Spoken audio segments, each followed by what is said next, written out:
Hello, வணக்கம் நண்பர்களே. நல்லா இருக்கீங்களா? நான் நல்லா இருக்கேன். நீங்கள் நல்லா இருப்பீங்கன்னு நினைக்கிறேன்.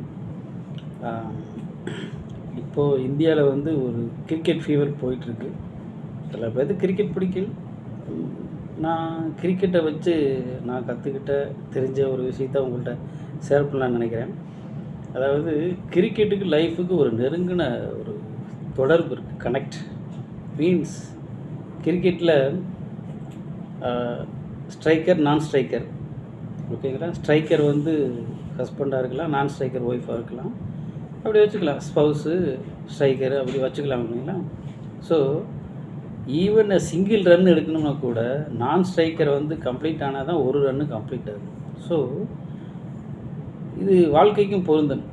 இந்த வண்டிக்கு வந்து 2 சக்கரமாக, அது பழைய காலத்தில் வண்டிக்கு 2 சக்கரம் இருந்தால் தான் ஓடும் அப்படிங்கிற மாதிரி, அதே மாதிரி லைஃப்பில் 2 பேருமே கனெக்டாக இருந்தால் தான் போக முடியும். அடுத்து அம்பையர்ஸ். இவன் அவுட் ஆகிறானா இல்லையான்னு பார்க்குறதுக்கு 3 பேர் இருப்பான். அதாவது அவன் செய்கிற சின்ன தப்பு கூட மைனூட்டாக கண்டுபிடிக்கிறதுக்கு 3 தப்பு இருப்பான். இது வந்து நம்ம லைஃப்பில் இம்ப்ளிமெண்ட் பண்ணலாம். நம்ம செய்கிற ஒவ்வொரு சின்ன தப்பையும் நமக்கே தெரியாமல் ஒரு சிசிடிவி மானிட்டர் பண்ணிகிட்ருக்கு அப்படிங்கிறது எல்லாத்துக்கும் தெரியணும். எல்லா பேரும் என்ன நினச்சிருப்பாங்க அப்படின்னா, நம்ம செய்கிறதெல்லாம் யார் பார்க்க போகிறா, யாருக்கு தெரிய போகுது.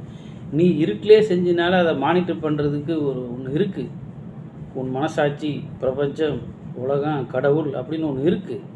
அது உன்னை மானிட்டர் பண்ணிக்கிட்டே இருக்குது அப்படிங்கிறத எப்பயும் மைண்டில் வைக்கணும். ஆனால் நிறைய பேர் என்ன பண்ணுறாங்க அப்படின்னா, தப்பு பண்ணிடுறாங்க, யாருக்குமே தெரியாது அப்படின்ட்டு. அது ஒரு சிசிடிவி சுற்றிக்கிட்டே இருக்குங்கிற உண்மை அவங்களுக்கு தெரியல. இதுதான் கிரிக்கெட்டில்.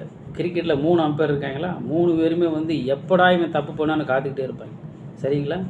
அதே மாதிரி நீ அடிக்கிற அடி வந்து ஹெவியாக அடிக்கணும். கொஞ்சம் லேசாக அடிச்சினா கூட அது வந்து கேட்சாக மாறலாம், மிஸ்ஃபீல்ட் ஆகலாம். அது உன்னோட இது பொறுத்து தான். ஹெவி ஷாட்டாக அடிச்சின்னா 4, 6ன்னு போயிட்டுருக்கு. அந்த மாதிரி நீ வாழ்க்கையில் நினச்சதை ஜெயிக்கணும் அப்படின்னா வெறித்தனமாக அடிக்கணும். அதுக்கு ஒரு உதாரணம்.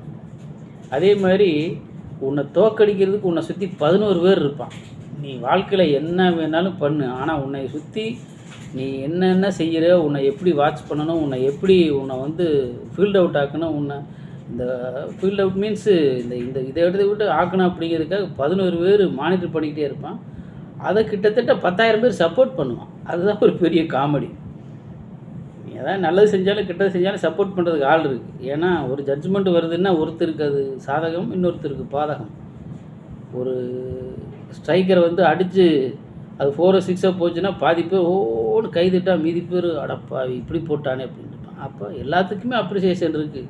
நீ தப்பு பண்ணாலும் தண்டிப்பாங்க, சந்தோஷம் பண்ணி வாழ்க்கையில் ஜெயித்தாலும் இது பண்ணுவான். ஸோ அது வர்றதெல்லாம் நம்ம கண்டுக்கவே கூடாது.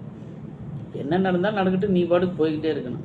இப்போ கூட பார்த்துருப்போம், சன்ரைசர்ஸ் ஹைதராபாத் வந்து 50 ஓவரில் அடிக்க வேண்டியதை 20 ஓவரில் அடிக்க வேண்டியதை வெறும் 10 ஓவரில் அடித்து வெளுத்தாங்க இல்லைங்களா? அது என்ன தில்லு தெனாவெட்டு அந்த மாதிரி அடிக்கணும். அதுதான் கிரிக்கெட்டு நம்ம லைஃபுக்கும் ஒரு காம்பினேஷன். அது மாதிரி எல்லாமே அப்படி தான் இருக்குது, ரிலவெண்ட்டாக தான் இருக்குது. எதுவுமே வந்து கனெக்டடாகவே கிடையாது. அந்த மாதிரி மனசில் வைங்க. எப்பயுமே நீங்கள் உங்கள் வாழ்க்கையில் ஒரு கோலை நோக்கி போங்க. அந்த கோல் நல்ல கோலாக இருக்கணும். அதனால் யாருக்கு என்ன விளையுதுன்னு பாருங்கள். மறந்து யாரையும் வந்து ஹர்ட் பண்ணாதீங்க, தப்பு பண்ணாதீங்க, யாரையும் வந்து இன்சல்ட் பண்ணாதீங்க. பண்ணினீங்க அப்படின்னு நிச்சயமாக அது உங்களுக்கு பெரிய கிஃப்டாக வரும். நீ நல்லது செஞ்சினாலும் கெட்டது செஞ்சினாலும் பின்னாடியே உனக்கு ஒரு பெரிய ஆப்பு, தோப்பாகவும் இருக்கும், ஆப்பாகவும் இருக்கும். நல்லது செஞ்சினா நிறைய நல்லது நடக்கும், கெட்டது செஞ்சு நிறைய கெட்டது உனக்கு வந்துக்கிட்டே இருக்கும். நிறைய பேர் அதை மறந்துடுறான். நம்ம வந்து நம்மளை யாருமே பண்ண முடியாதுங்கிற மாதிரி பண்ணி மாட்டிக்குவான். நிறைய உதாரணங்கள் இருக்குது. பெரிய ஸ்டாராக இருப்பார், வாழ்க்கையில் வந்து நிறைய பணம் வச்சுருப்பார், நிம்மதியாக இருக்காது, தூக்கமே இருக்காது. என்ன காரணம் நினைக்கிறீங்க? அவர் செஞ்சார், இதுதான் வினை தான். ஸோ எப்பயுமே வந்து திங்க் பாசிட்டிவ், நல்லதே நினைங்க, உங்களுக்கு வாழ்க்கையில் நல்லதே நடக்கும். எப்பயுமே நல்லதாகவே நினைங்க. நம்ம எவ்வளவு முடிஞ்ச வரைக்கும் அடுத்தவங்களுக்கு உதவி செய்யணுமோ அதுதான் நல்லது. அதுதான் நம்மளை காப்பாற்று, நம்ம சந்ததியை காப்பாற்றும். Thank you very much. பார்த்துட்டு கமெண்ட்ஸில் சொல்லுங்கள். நன்றி.